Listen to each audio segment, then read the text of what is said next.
Hello everyone, thank you for joining me today. Cindy here from clbcraftcreations.blogspot.com, and today is a 3D project, and we're actually going to use, there's no stamping, however you could easily stamp something on this, and I'm actually not going to go through the steps. I'm just going to show you. I've already created it, so I'm going to show you kind of what I did.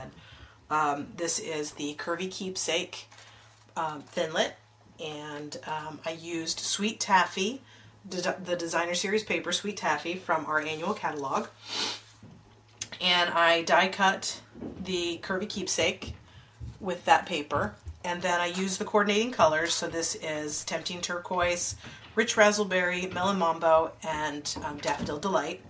And the fun thing about this, I've got it laying down right now, but the fun thing about this little treat box is that it stands up, and the balloons actually stand up. And so again, this was kind of just my prototype, and I wanted to get this video filmed so I could get it edited and put on the YouTube.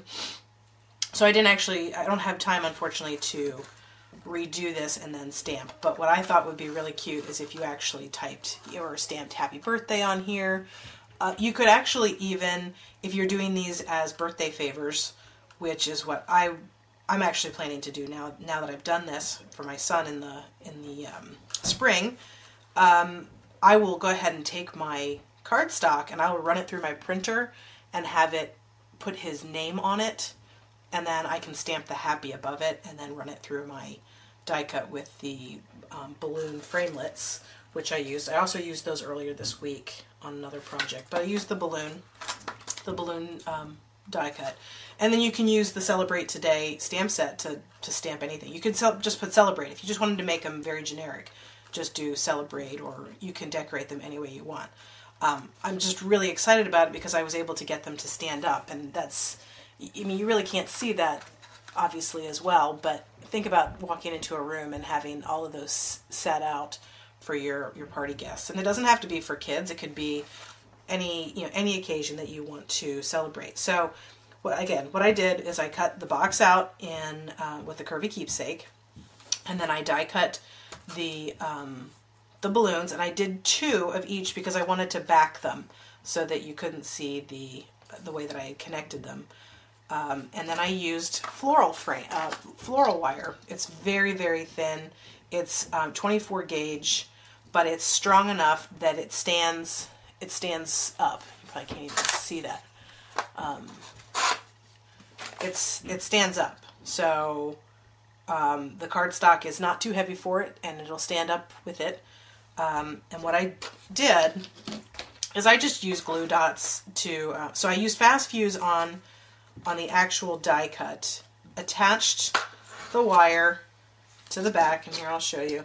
And this, you certainly wouldn't want to use your really good scissors, but you can cut it. You can even use wire cutters if you want.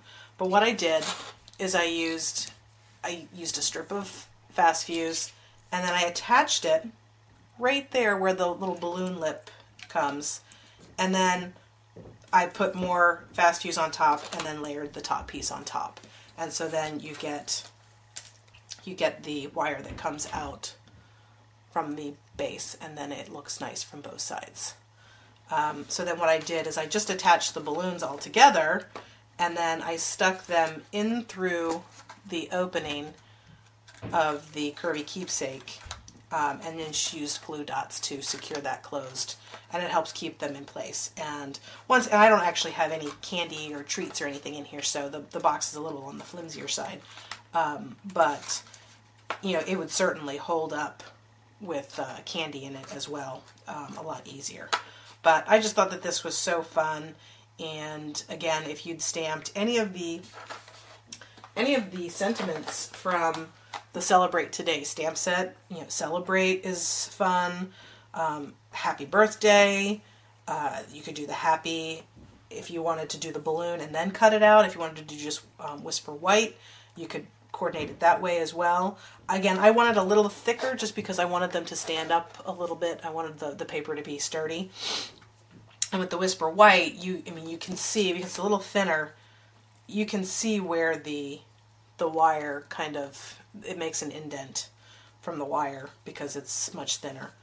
It still stands up just as nice, but anyway. So not to continue to drone on, but I had so much fun with this, and I wish that I could have actually done this on video, but there's a lot of die cutting, and then it's just kind of putting it together. I mean, you're just gluing it basically, and then sticking it into the box. So that is today's project. I hope that you liked it. If you'd like to see a video on how I actually created them, leave a comment in the description box or in the comment box below, and I will be more than happy to film a start to finish on this. But I mean, most people know how to die cut at this point. Again, it was just more assembling and putting it into the box. So again, I hope you enjoyed today's project. Hit the like button, subscribe to my channel so you get updates for all my new videos, and leave me a comment below. And like I said, if you'd like to see an actual start to finish video on creating this, just leave a comment in the comment box, and I would be more than happy to oblige. Thanks for joining me. See you next week. Bye.